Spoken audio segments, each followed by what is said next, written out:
Hello students, आप सभी का फिर से इस यूट्यूब चैनल पर मैं दिल की गहराइयों से आपका इस्तकबाल और खैर मकदम करता हूं। आप सभी तलबा के सामने जो आपकी किताब है जान पहचान, जो 10वीं जमात में पढ़ाई जाती है, उसकी जो एक तसलसल चला आ रहा था गुज़िश्ता कई दिनों से, जो कि अभी कई दिनों से वो सिलसिला ख़त्म हो गया था।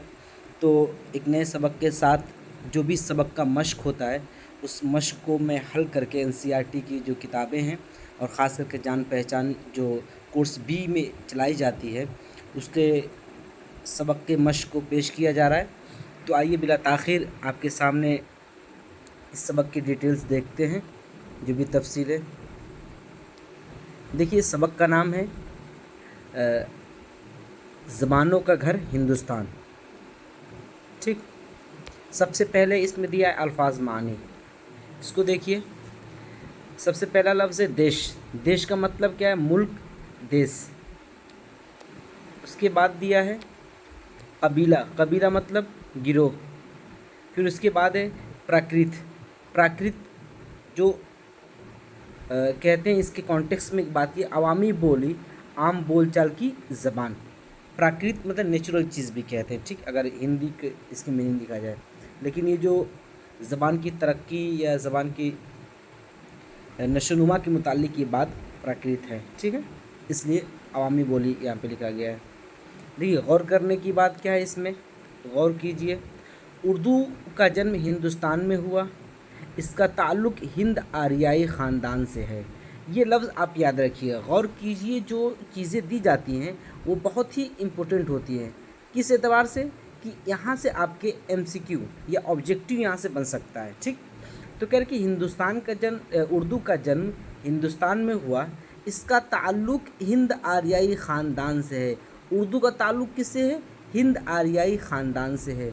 उर्दू गंगा जमुनी तहज़ीब की अलामत है, ठीक, जिसकी तश्कील में हिंदुस्तान की मुख्तलिफ़ बोलियों और ज़बानों के अल्फाज शामिल हैं, ठीक। ये गौर करने की बात है कि ज़बान, जो उर्दू ज़बान है, वो कहाँ पैदा हुई, उसका किससे ताल्लुक़ है और किसकी इलामत। इलामत मतलब होता है निशानी। इलामत जो है इसका मतलब होता है निशानी, ठीक, ये याद रखिएगा, निशानी होता है,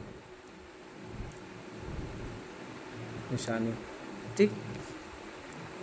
देखिए, जो आपकी किताब में सवाल जवाब है, एक एक सवाल जवाब हल करेंगे, सोचिए और बताइए में जो है सवाल जवाब। सवाल नंबर 1 देखिए, हिंदुस्तान की खसूसियात क्या है? पूछे कि हिंदुस्तान की खसूसियात क्या है। देखिए, जवाब क्या होगा आपकी किताब के हवाले से। हिंदुस्तान की खसूसियात ये है कि एक लंबा चौड़ा देश है, जहाँ ऊँचे पहाड़ और गहरी गहरी नदियाँ रास्ता रोकती हैं। कहीं ज़मीन सोना उगती है, कहीं बंजर है जहाँ कुछ पैदा नहीं होता। यहाँ यहाँ के बसने वाले काले भी हैं, गोरे भी हैं, खूबसूरत भी हैं और बदसूरत भी, ठीक। ये हिंदुस्तान की खूबी जो है आपके सामने बयान की गई, क्या क्या खसूसियात थी, ठीक। अब सवाल नंबर 2 देखिए, हिंदुस्तान की कबायली नस्लों के नाम क्या है? जो कबायली नस्लें हैं उसके क्या क्या क्या नाम है? तो देखिए जवाब इसका, हिंदुस्तान की कबायली नस्लों में कोल और मुंडा क्या है? कबीले मशहूर है, ठीक। अब सवाल नंबर 3 देखिए आप, द्राविड़ कौन सी ज़बानें बोलते थे? ये द्राविड़ जो कौम थी, जो कभी, तो द्राविड़ कौन सी ज़बानें बोलते हैं? आपका जवाब होगा द्राविड़ तमिल और तेलुगु ज़बानें बोलते हैं। कौन कौन सी? तमिल बोलते हैं और तेलुगु ज़बान बोलते हैं, ठीक, ये याद रखिएगा। सवाल नंबर 4 देखिए, संस्कृत संस्कृत किस ज़बान की शाख है? संस्कृत किस ज़बान की शाख है? जवाब देखिए इसका कि संस्कृत आर्याई ज़बान की एक शाख है, ठीक है, संस्कृत आर्याई ज़बान की एक शाख है। अगला सवाल देखिए, सवाल नंबर 5, उत्तर भारत में कौन सी प्राकृत बोली जाती थी? ठीक, इसका जवाब देखिए, उत्तर भारत में जो प्राकृत बोली जाती थी शोरसीनी कहते हैं, ठीक है। उत्तर भारत में जो प्राकृत बोली जाती है उसको हम क्या कहते हैं? शोरसीनी कहते हैं, ठीक, ये याद रखिएगा। अगला सवाल देखिए, सवाल नंबर 6 आपके स्क्रीन पे। हिंद आर्याई ज़बानें कौन कौन सी है? अब यहाँ पूछे कि जो हिंद आर्याई ज़बानें हैं वो कौन कौन सी है। देखिए जवाब इसका, हिंद आर्याई ज़बानों में बंगाली, मराठी, गुजराती, पंजाबी, सिंधी और उड़िया हैं। ठीक, ये मुख्तलिफ़ ज़बानें हिंद आर्याई ज़बानों में हैं।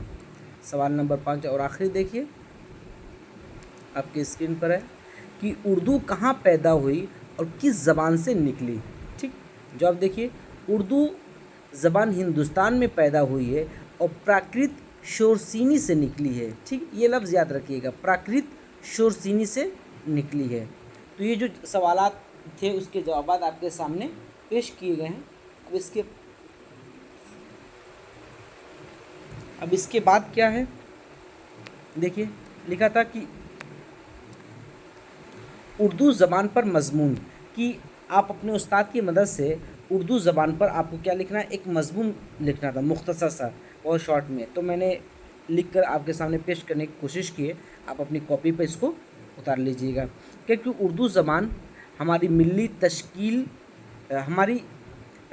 तश्कील का अहम हिस्सा है। उसे बहुत सारे लोगों में बोला जाता है। ये ज़बान अरबी, फ़ारसी, हिंदुस्तानी और अंग्रेज़ी के अल्फाज और हुरूफ का इस्तेमाल करती है।